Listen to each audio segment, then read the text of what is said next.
سوال یہ ہے کہ سیونگ کی جائے نہ کی جائے, سیونگز کی جائے یا نہ کی جائے, کتنی سیونگ کی جائے, ایک انسان کے پاس کتنا پیسہ اسے سیو رکھنا چاہیے,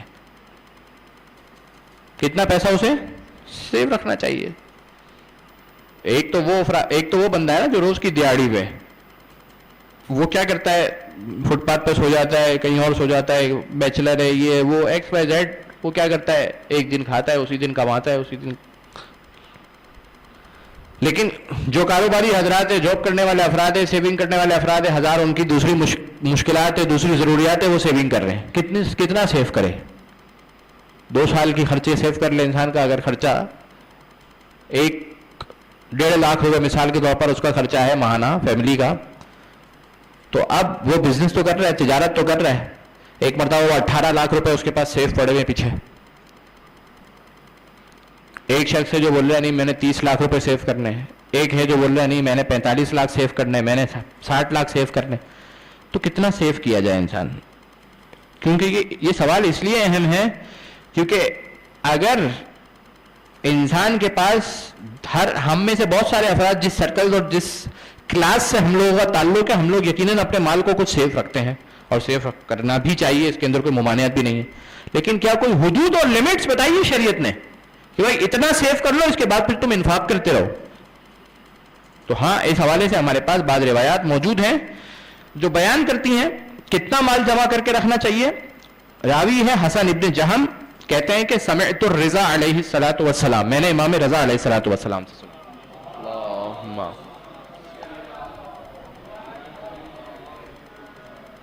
کیا سنا میں نے امام رضا علیہ السلام سے؟ یقول ان الانسان اذا ادخل طعام سنته, اگر وہ 1 سال کا راشن, طعام کی بات ہو رہی ہے. اب ہمارے پاس تو مسئلہ یہ ہے کہ ہم نے شیئرز بھی خریدے ہوئے, یہاں بھی انویسٹ کیا, وہاں بھی انویسٹ کیا, اس خالی انویسٹمنٹس کو انسان پلس کر لے تو اس کے سال کا خرچہ نکل آتا. تو کہا جا رہا ہے کہ اگر 1 سال کا راشن ہے, طعام سنتی, راشن, طعام سنتی کا میں بہت آسان ترجمہ کروں تو 1 سال کا راشن, اگر 1 سال کا راشن تمہارے پاس موجود ہے, خف ظہرہ واستراح, ایسا شخص وہ ہے کہ جو اطمینان رکھے, اس کی پیٹھ ہلکی ہو جاتی ہے, اس کا بوجھ ہلکا ہو جاتا ہے, یہ اطمینان سے ہوتا ہے.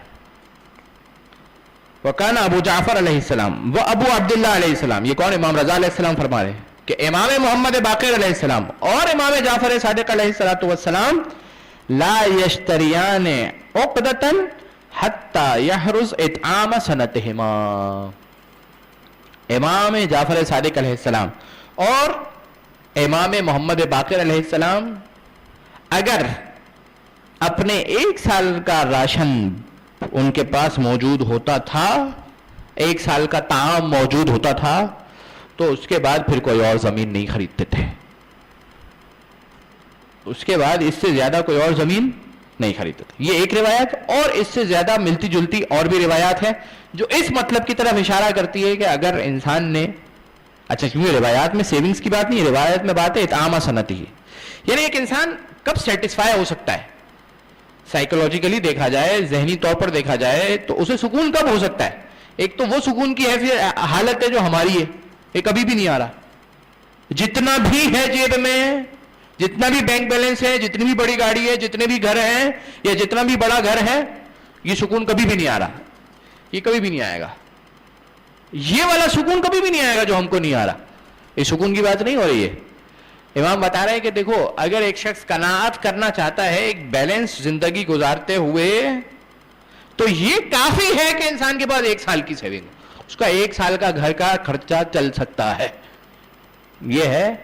اب اس کے بعد فکر کرے گا تو یہ انفائنائٹ ہے, اس کے بعد کی کیلکولیشنز انفائنائٹ ہے, 2 سال کا, 3 سال کا, 4 سال کا, یہ والا موبائل, اچھا یہ آ گیا, اب اس کے بعد والا موبائل, اس کے بعد والا موبائل, تو یہ تو اینڈ لیس ہے نا, اس کی تو کوئی کاؤنٹنگ ہی نہیں. وہ ہر سال نئے ماڈل کا آئی فون آ رہا ہے, اور جو ہر سال آ رہا ہے وہ ہر سال $100 سے بڑا ہوا آ رہا ہے, اور ہر سال جو آ رہا ہے تو ہر سال $100 کی قیمت جو ہے وہ آسمان پہ جا رہی ہے. تو یہ تو کبھی بھی نہیں ختم ہونی, یہ خواہش تو کبھی بھی نہیں ختم ہونی. یہ والا اچھا گھر ہے, اس سے بڑا اچھا گھر, اس سے بڑا, اتنا بڑا اچھا گھر, تو یہ تو کبھی ختم ہونے والی خواہشات کبھی ختم نہیں ہونے والی, ہوائے نفس کبھی ختم ہونے والی نہیں ہے. لیکن جو انسان کو قلبی سکون آ سکتا ہے, ایک معتدل اور ایوریج زندگی اگر انسان گزارنا چاہتا ہے اور چاہتا ہے کہ سکون کے ساتھ انسان زندگی گزارے, 1 سال کی سیونگز رکھے اپنے پاس, اس کے بعد انفاق کرے. یہ انفاق کیا کام کرے گا؟ تم جمع کیوں کر رہے تھے؟ چاہیے تھا نا تمہیں زیادہ, اسی لیے جمع کر رہے تھے. تم چاہ رہے تھے میرے پاس بہت آ جائے. بھائی یہ بہت آ جانے کا فارمولا پروردگار نے بھی تو ایک دیا ہے نا, وہ پروردگار نے بھی ایک دیا ہے, کمثل حبۃ انبتت سبع سنابل فی کل سنبلۃ مئۃ حبۃ. یہ 1 کو 700 پلس بنانے کا فارمولا پروردگار نے انفاق دیا ہے. انفاق کے اندر, اب یہ انفاق کا چیپٹر آ گیا تو میں فقط 2 جملے یہاں پر کہتا چلوں. بعض اوقات انفاق سمجھ رہا ہوتا ہے وہ انسان جو سڑک پہ جو فقیر موجود ہے اس کو دینے پہ انسان انفاق سمجھ رہا ہے, وہ بھی انفاق ہے. لیکن روایات اس بات کی طرف اشارہ کرتی ہے کہ جب انسان انفاق کرنے جا رہا ہے, اس 1 کو 700 پلس کرنے جا رہا ہے, تو پھر انسان کس کو دیکھے؟ سب سے پہلے جس کا حق ہے اس کو دیکھے. کس کا حق ہے سب سے پہلے؟ اس کے والدین, اس کے والدین. آج وہ ماشاءاللہ کیا این جی او کو آپ سپورٹ کر رہے ہیں, اور آپ کے والدین اولڈ ہاؤس کے اندر ہیں. ایسے لوگ ہیں اس دنیا کے اندر. کیونکہ مسئلہ یہ ہے کہ اس وقت نمائش دکھانے اور جتلانے اور بتلانے والی جو ہے وہ اتنی بڑی بیماری آ گئی ہے یہ سوشل میڈیا, فیس بک, انسٹاگرام, یوٹیوب کی وجہ سے, کہ انسان کو پتہ ہی نہیں چل رہا کہ وہ کس دھار پر چل رہا ہے. یہ جو اخلاص ہے یہ بڑی بڑی خطرناک چیز ہے, مجھ سمیت سب کے لیے. یہ نصیحت صرف آپ کے لیے نہیں, میرے لیے بھی. یہ روایات اہل بیت اطہار علیہ السلام نور ہے واقعا. تو انفاق انسان کر رہا ہے, دیکھیے کون ڈیزرونگ ہے, اور اس کے اندر انسان یہ دیکھیے کہ کون سب سے زیادہ کس کا حق ہے اس کی گردن پر. وہ اس کا رشتہ دار بیچارہ جس کو وہ جانتا ہے. کون دعویٰ کر سکتا ہے کہ میرے خاندان کے اندر سب ایسے ہیں کہ جس کا خرچہ پورا ہو رہا ہے ٹھیک ٹھاک؟ ہر خاندان کے اندر 2-4 افراد ایسے ہوتے ہیں کہ جو انڈر دا لیول ہوتے ہیں. تو انسان کو جب انفاق کرنا ہے تو سب سے پہلے اس کے پاس جائے. ضروری نہیں ہے کہ پورے خاندان کے اندر ڈھنڈورا پیٹ ہے کہ میں نے تو فلاں کو یہ دیا, میں نے تو یہ کیا, میں نے تو وہ کیا, وہ تو بیچارے کا. اچھا کسی کو بتانا نہیں, لیکن اس کا مسئلہ یہ تھا تو میں نے کر دیا تھا, اب تم کو بتا رہا ہوں. ارے اور کسی کو بتانا نہیں, آپ نے بھی بول دیا, وہ آگے والا بھی کسی کو. یہ نہیں ہے طریقہ. عزت نفس, عزت نفس, مومن کی عزت, مومن کی عزت کعبے کی عزت کی مثل بیان کی گئی ہے روایات کے اندر. تو لہذا انسان اس بات کا خیال رکھے کہ انفاق کر رہا ہے تو کہاں کرنا ہے اسے. انفاق کی پرائرٹی لسٹ بنائے انسان, اپنے رشتہ داروں کو, اپنے پڑوس کو, وہ افراد کے جو اس کے قریب ہیں کہ جن کے بارے میں اس کو پتا ہے.